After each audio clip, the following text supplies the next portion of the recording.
want to see a world where children who are facing hard things, and I mean children, whether it's facing violence in the streets or drugs, or if it's facing off against extreme poverty or exploitation or just abandonment, whatever it, even in the United States, kids who are facing anxiety and depression and loneliness. I want to see kids everywhere protected. I want to see them know that they're loved. I want them to experience that. I want them to have opportunities to thrive. I want loving child champions wrapping around them, encouraging them to become who God intended them to be. And I want that kind of child ministry to be supported by believers anywhere else in the world, anywhere, from any background, any economic level, because that is what the global body of Christ looks like. When we come together across cultures, when we come together across cultures for a cause that is dear to the heart of God, and these kids are dear to the heart of God.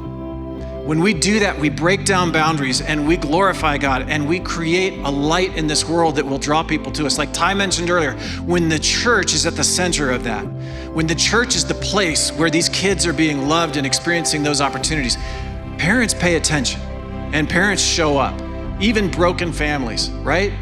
And so our complete strategy wraps around the idea that when you can strengthen a local church and mobilize child champions in that church to love kids in their community, and when you bridge that local vision and that local church with a global connection, then you rally a supporter community around that, amazing life transformation happens, not just in the low-income community, in hearts like mine.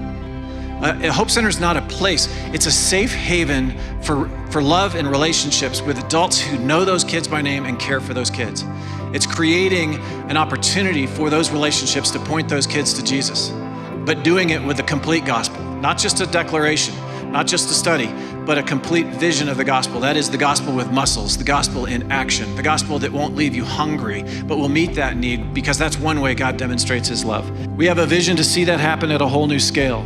I want to unlock the potential of the global church connected, and that is why we built Bridgely. We built Bridgely so that we can continue to foster healthy intercultural relationships, including a sponsor-child relationship, and effective generosity so that we can mobilize a much larger scale of impact for those kids.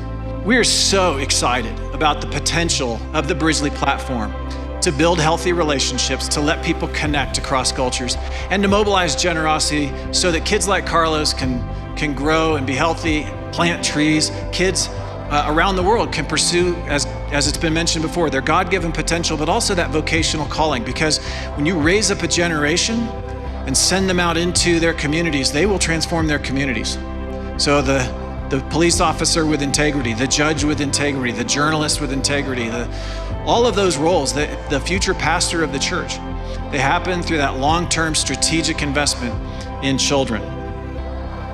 So thank you for those of you who supported the launch of Bridgely. I want you to know that tonight, when we fund the launch of Hope Centers, all of those Hope Centers will launch using the Bridgely system.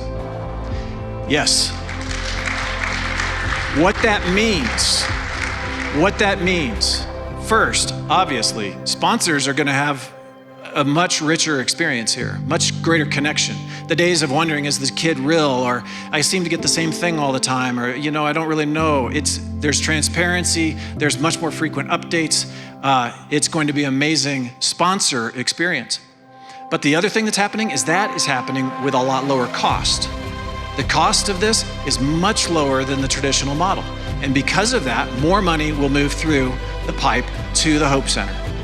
And so for the $15,000 that it takes to launch a Hope Center on average, the increase that we're going to have in the child grant for that Hope Center, that $15,000 will be turned into more money for the kids within 18 months.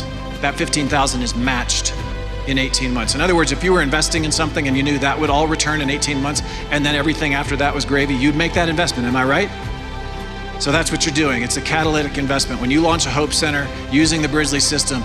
And then furthermore, the ability of the local Hope Center to own their own story, the dignity of that, the localization of that. We don't just want to reach more kids as OneChild. I love this organization. I'm very proud. And Laura, thank you for mentioning the agility. That's what we're all about. Courage, agility, innovation. That's what we want.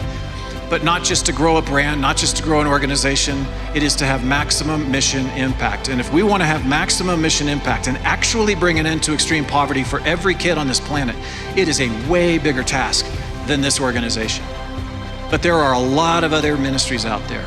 There are a lot of good ministries, locally based. Some of them are small, some of them are big. And if we can use this approach to pioneer something, to prove what is possible, we can be the tip of the spear in that reformation of a sector that mobilizes $5 billion a year to help kids. And if we do that and the whole sector gets the efficiencies that we're gaining here, that'll be over $2 billion unlocked from inefficiency into hope centers and children's lives.